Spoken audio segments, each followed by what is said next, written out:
Hi all, welcome to my channel 100% Concept Clear. In this video, we are going to find out the initial solution for the transportation problem using the Vogel's approximation method, that is VAM method.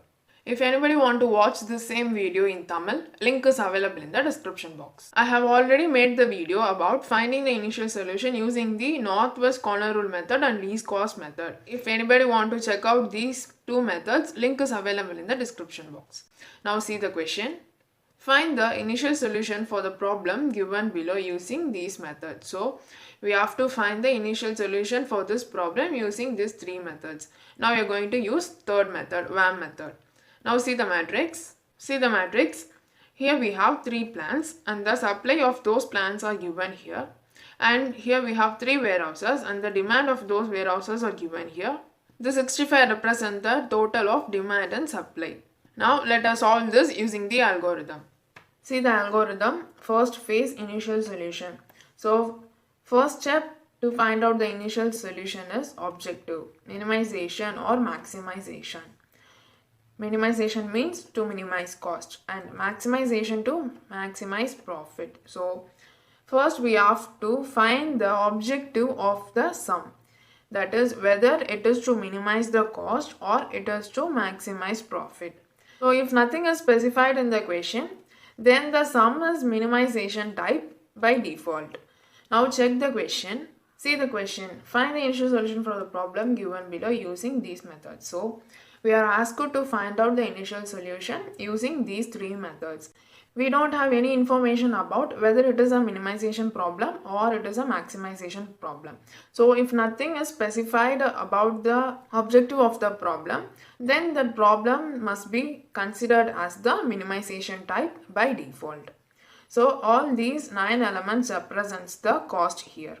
Now check what is the next step. So see here, in first step we found that it is a minimization problem because no information has been given about the objective. So we just considered the problem as minimization problem by default. So if it is a maximization problem, we should convert the maximization problem into a minimization problem. So if it is a maximization problem, we should perform one step. So that maximization type we will discuss in my upcoming video. Now see, next step, balanced or unbalanced. Balanced. If demand and supply are equal, it is balanced transportation problem and go to next step. So if demand and supply are equal, then it is a transportation problem. We can move to the third step. Or if it is unbalanced, if demand and supply are not equal, add dummy row or column which is insufficient with zero cost and go to next step. If it is unbalanced problem, that is demand and supply are not equal, we should add the dummy row or column and we should give the cost as 0 and we can move to third step. Now check whether our problem is balanced or unbalanced. See here, for that we should add the demand and supply. Here summation of EI, that is supply, 20 plus 28 plus 17 is equal to 65 and summation of BJ, that is demand, 21, 21 and 25, 25, 19, 19. So that is also 65. So therefore supply is equal to 65 is equal to demand. Therefore it is a balanced transportation problem. So in the sum, the demand and supply are equal. Therefore it is a balanced problem. So we are going to step 3. So this unbalanced type of transportation problem, I will discuss this in my upcoming video. Now see the third step. Identifying initial solution by using any one method. Those are northwest corner rule method and LCM, least cost method, and VAM method, Vogel's approximation method. So we can find the initial solution by using any one method. Today we are going to use the VAM method to solve this problem. Now let us first understand what is meant by Vogel's approximation method. See, choose the two least cost in each row and column. So first we have to choose the two least element from all the rows and column. Then subtract them and mark the difference. Then we have to subtract those two least element and mark those difference. Then this difference is called penalty cost. So the difference that we are going to mark is known as penalty cost. Then this is the first step. Then second step is Choose the largest penalty value. Consider the corresponding row and column. Which means here we have found the penalty value. So from those penalty value, we have to choose the largest penalty value. And we have to consider the corresponding row and column. So in second step, we have found one row or column. Then from that row or column, we should choose the least cost cell. Then compare demand and supply and mark the minimum value as allocation. This is our usual step. We have to find the least cost cell from that selected row. Then we should compare the demand and supply and we should mark the minimum value as allocation. Then repeat the above 3 steps until all allocations are made. So we have to repeat these 3 steps until all allocations are made. So let us do this. So to conclude in short, first we should choose the 2 least value in each row and column. Then we should subtract them. Those subtracted value is known as penalty value. So from that penalty value, we should choose the largest penalty value and consider the corresponding row or column. Then from that row and column, we should choose the least cost cell and then we can compare the demand and supply and make the minimum value as allocation. So these are the 3 steps that we are going to do now. See, Vogel's approximation method, this is the matrix and this is the penalty cost for row and here is the penalty cost for column. Now see, the first step is we should choose the 2 least element. For that we can start from the row. See in first row we have 7, 6 and 9. So the most least value in 6 and the least value after 6 is 7. So now we have to subtract these 2 numbers. So 7 minus 6 is 1. That we are going to mark here. Now see in second row we have 5, 7 and 3. The most least value is 3 and the least value after 3 is 5. So we can subtract these 2 numbers. So 5 minus 3 is 2. Now see in third row we have 4, 5 and 8. The most least value is 4 and the least value after 4 is 5. So we can subtract these 2 numbers. So 5 minus 4 is 1. Now row penalty is over. Now come to column penalty. See for column penalty, in first column we have 7, 5 and 4. The least value is 4 and least value after 4 is 5. So now we can subtract these 2 numbers. So 5 minus 4 is 1. Now see in second column 6, 7 and 5. The most least value is 5 and least value after 5 is 6. So 6 minus 5 is 1. Now see in third column we have 9, 3 and 8. The most least value is 3 and least value after 3 is 8. So 8 minus 3 is 5. Now first step is over. Now second step. Second step is we should choose the largest penalty value from the both row and column penalty. Now see, in row we have 1, 2, 1 and in column we have 1, 1, 5. So the largest value among these 6 numbers is 5. So now we are going to mark this 5. So mark this 5.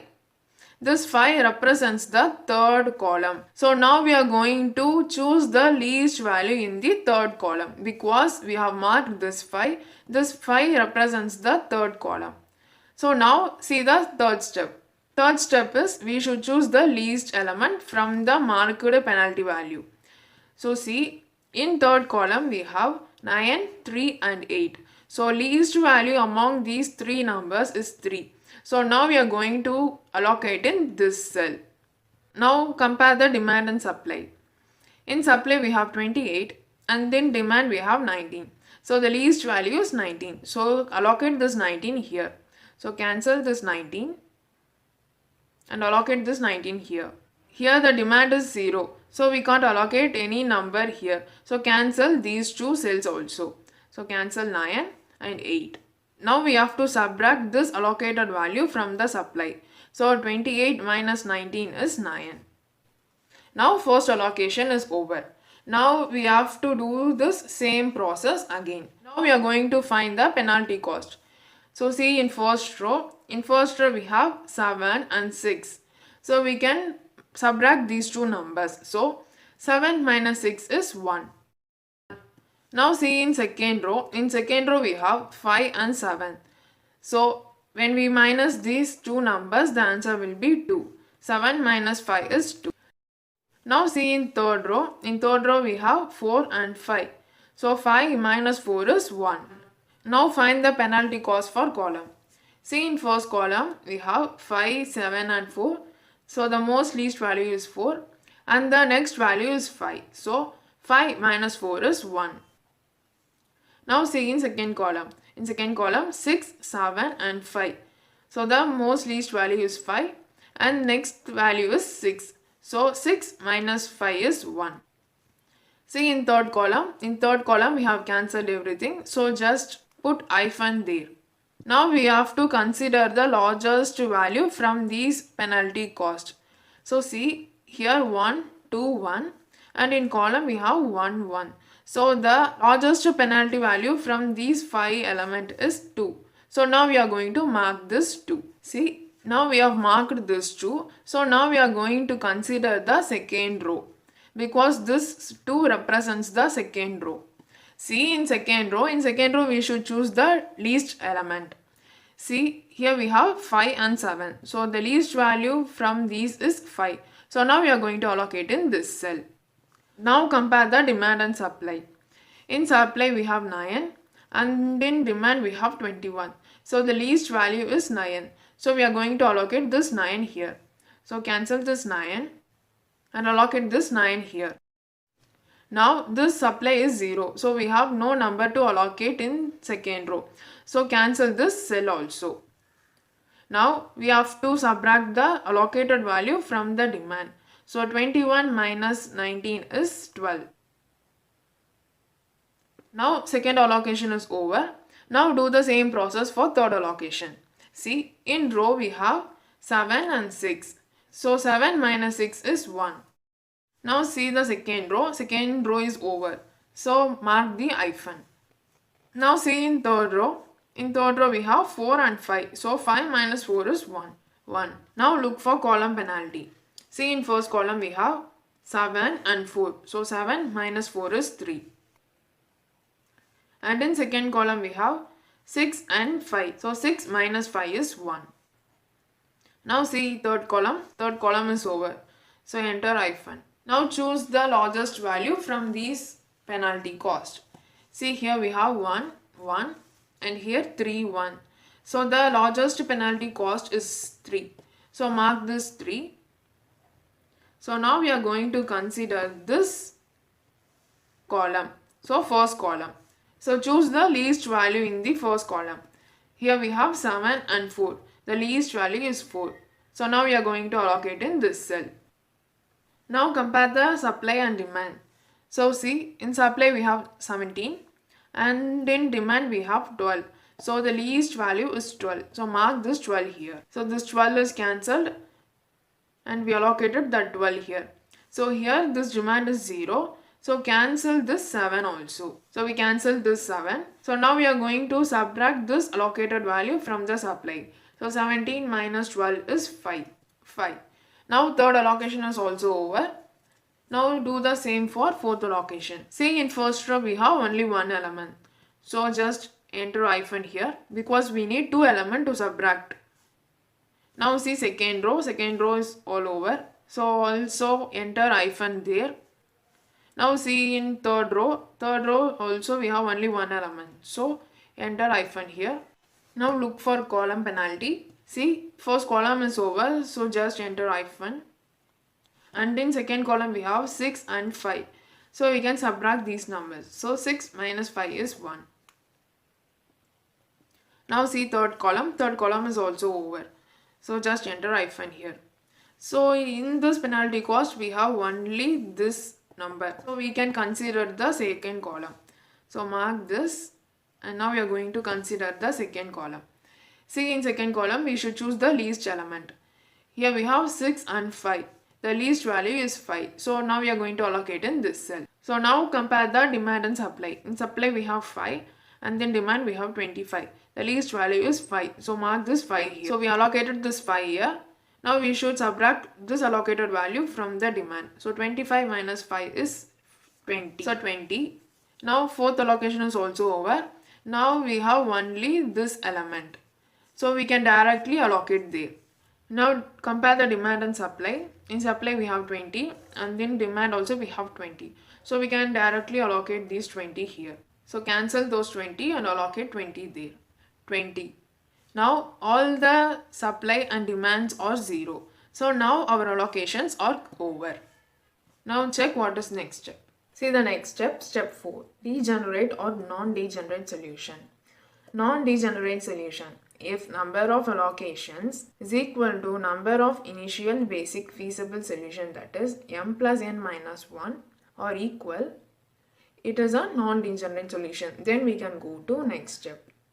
Or it is degenerate solution if number of allocation is not equal to number of initial basic feasible solution, that is m plus n minus 1 or not equal, then it is a degenerate solution. Now check whether our solution is degenerate or non-degenerate solution. For that the condition is number of allocation should be equal to m plus n minus 1. Now see number of allocation is equal to 5, which means in how many cells we have allocated. Here we have allocated in 5 cells. So number of allocations is 5. Then number of initial feasible solution, that is m plus n minus 1. M means row. Here we have 3 rows, so 3. And n means column. Here we have 3 columns, so 3 minus 1. So 3 plus 3 minus 1 is 5. Therefore, number of allocation is equal to number of initial feasible solution because both these values are 5. Therefore, the solution that we have obtained is a non-degenerate solution. See? So in this sum, the number of allocations and number of initial feasible solution are equal. Therefore, we are going to next step. So if it is unequal, that is degenerate solution. So how to solve this degenerate solution, that I will upload in my future video. Now we can move to the next step. See the next step, step 5, calculate transportation cost. So this is the last step in the initial solution. See, if it is a cost sum, then cost function, that is the question into allocation, Cij into Xij. Then if it is a profit sum, profit function, that is the question Pij into allocation Xij. So the transportation cost is equal to sum of the product of Xij and Cij of all allocated cells. So we have to multiply the cost function and allocations in all the allocated cell, and then we have to add those number, then we will get the transportation cost. So now apply this. Cost is equal to cost into allocation. Cost is the original value, cost function, and allocation is the allocated value. See, 6 into 20 and 5 into 9 and 3 into 19 and 4 into 12 and 5 into 5. So 6 into 20 is 120 and 5 into 9 is 45 and 3 into 19 is 57 and 4 into 12 is 48 and 5 into 5 is 25. So when we add all these, the answer will be 295. Therefore, the minimum transportation cost obtained from Vogel's approximation is rupees 295. This is one additional information. See, Vogel's approximation method VAM is preferred over the other two methods, that is northwest corner rule and least cost method. So always VAM is preferred over the two methods because first point is the transportation cost obtained by VAM is least over the other two methods. So the transportation cost that we obtained from the VAM method will be always least comparing to the other two methods. And the second point is about optimum solution. So this we will discuss when we make the video of optimum solution. Now see this first point. So to prove that first point, that is the VAM method will produce the least cost among these two methods. So we have solved this sum using these three methods. So these are the transportation costs that we have obtained. So see, from northwest corner rule method, we have obtained 462. And in least cost, we have obtained 300. And in Vogel's approximation method, we have obtained 295. So see, compare these three values. The least value is 295. So therefore, always VAM method produces the least transportation cost. It is because our objective is to minimize the cost. So when we perform the Vogel's approximation method only, we can find the least cost. Therefore, Vogel's approximation method is preferred over these two methods. If you have any doubt, leave your doubt in the comment section. And if you found this video useful, like it and share with your friends and help them to understand concept easily. And for more related topics, subscribe to my channel. Thank you for watching.